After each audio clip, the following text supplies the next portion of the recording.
E é natural que nós precisamos de uma autoridade para falar sobre isso, né? Para a gente falar sobre aquela falha cibernética global, a tela azul da morte. O que aconteceu para o pessoal entender didaticamente aí, Sérgio Amadeu?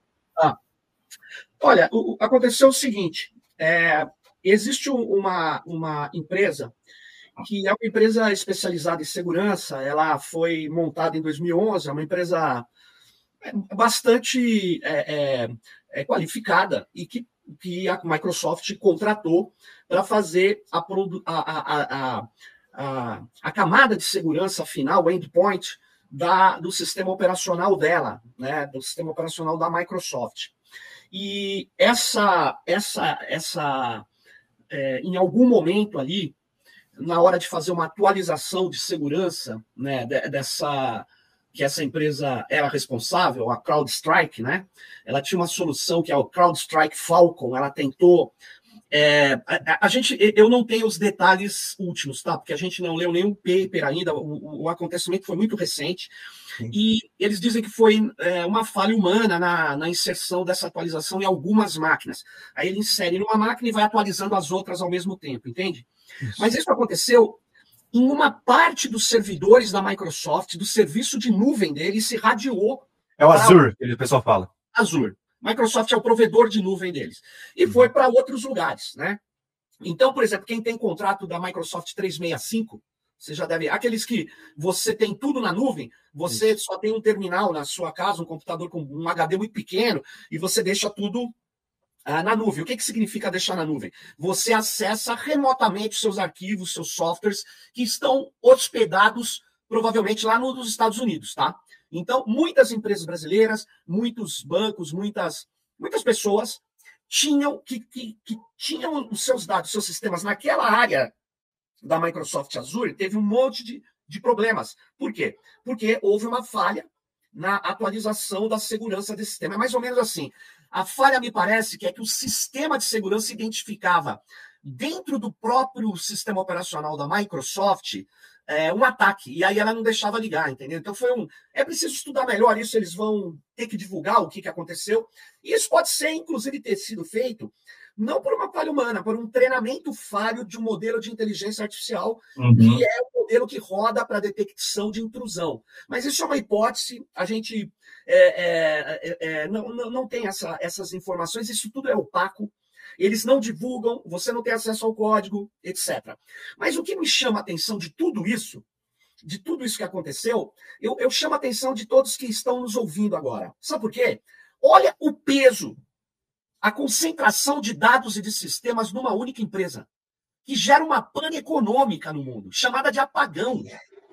E agora está com o monopólio da inteligência artificial quase, né, Sérgio? A gente precisa lembrar disso. Não é monopólio, é oligopólio, porque ela não consegue derrotar o Google nem as chinesas, certo? Então você tem a aliança entre a OpenAI e a Microsoft, de fato, é uma tragédia do ponto de vista da concentração de poder computacional e poder econômico. Porque poder computacional é poder econômico hoje. É isso que precisa ficar claro. Agora, olha, além de ter uma concentração tão grande a ponto de uma falha numa região de data centers deles gerarem esse problema global, entenda uma coisa, agora dá para falar, como é que pode governos nossos, prefeituras, instituições, não perceberem que pegar arquivos sensíveis, dados sensíveis e hospedar na nuvem, fora do Brasil, pode ser um problema grave, não só por erro e falha, porque isso pode acontecer na tua casa, no teu computador, um erro, uma falha. Mas não é isso. Imagine se essa empresa, por motivos econômicos ou geopolíticos, bloquearem o acesso seu aos seus dados. Eles não estão mais com você. Então eu chamo a atenção que nós precisamos começar a discutir melhor a questão da soberania digital. Arquivos importantes para governos não podem estar hospedados fora do país. Aí você vai me dizer, mas isso vai custar mais caro. Vai custar mais caro porque numa economia de dados, nós não nos preparamos para ter infraestruturas baratas. E agora a gente vai pagar o preço disso. Porque é mais barato hospedar na Amazon, é mais barato hospedar na Microsoft. Isso não adianta vir falar que... então, é mais barato a curto prazo. E os riscos são gigantescos. Você viu no apagão. Imagine as universidades brasileiras que não têm mais suas caixas postal, não sei se você sabe, 70% delas hospedam tudo no Google. E se o Google fizer um bloqueio? Ou tiver uma falha desse tipo? O que acontece? Você fica horas, dias sem acessar essas informações. Então, no mundo geopoliticamente tenso, no Vale do Silício, cada vez mais controlado por interesses que não são só tecnológicos, eu chamo a atenção que a gente precisa de infraestruturas digitais soberanas.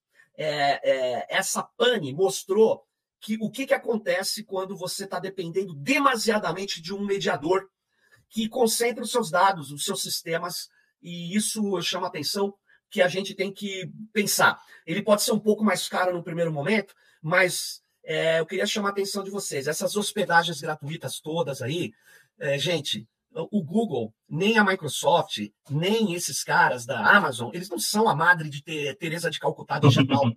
Estão ganhando muita grana. Então nós precisamos nos precaver. E o custo da dependência que o nosso país tem, não é só agora, é esse custo, né? Você precisa investir para poder sair da dependência. Aí você fala, não, mas eu não quero sair da dependência. Então corra o risco que é ser dependente. Sérgio, deixa eu te fazer uma pergunta. Eu também tenho ouvido muito isso. Qual é a saída? Nós temos condições de montar um desenvolvedor desse, um lugar onde possa hospedar aqui no Brasil? Não. Como é que precisa fazer isso? Se você tem que... Porque eu acho que isso aí isso aí é um investimento, né? Sim. Um investimento de longo prazo que o nosso país tem que fazer. Então, isso aí não é gasto, é investimento. Não dá para gente... Boa questão, Catalice. Você diz assim, ó, vou até contar uma coisa aí para você, para quem não está sabendo. Nós temos aqui um comitê gestor da internet. Eu fui membro durante 3 gestões, eleito pela academia, pelos meus pares, né? E para transparência dos usuários, dos teleouvintes do DCM, eu era assessor do CGI na época que o Sérgio era conselheiro. Mas vamos lá. É isso aí, Pedro. Então Pedro, aí o que aconteceu? A gente tinha que tomar uma decisão uma hora lá. A gente tinha que ter uma replicação de dados e de máquinas aqui no Brasil. A gente montou um ponto de troca de tráfego. Internacionalmente é conhecido como IX, né? Para trocar, eu vou dar um exemplo para vocês. Você tem um provedor aí no Sul muito importante e o UOL, com muita troca de tráfego entre eles. Então, a gente faz a troca de tráfego sem rodar na internet. A gente faz a troca de tráfego num ponto de troca de tráfego. Muitas vezes a gente leva a fibra ótica até esse data center, compreendeu? Então, na verdade, o que acontece é o seguinte. Nós temos um data center aqui em São Paulo, que hoje é o maior ponto de troca de tráfego do planeta. Nós temos qualidade, temos universidades, temos técnicos, cientistas de dados, temos engenheiros de gestão, engenheiros tecnológicos. O que a gente não tem é uma política pública. Uma política pública. O PAC nosso não está com... A gente tem vários data centers no Brasil, tá? Inclusive de empresas estrangeiras. Mas o que eu estava chamando a atenção é que o setor público precisa da gente construir infraestruturas públicas.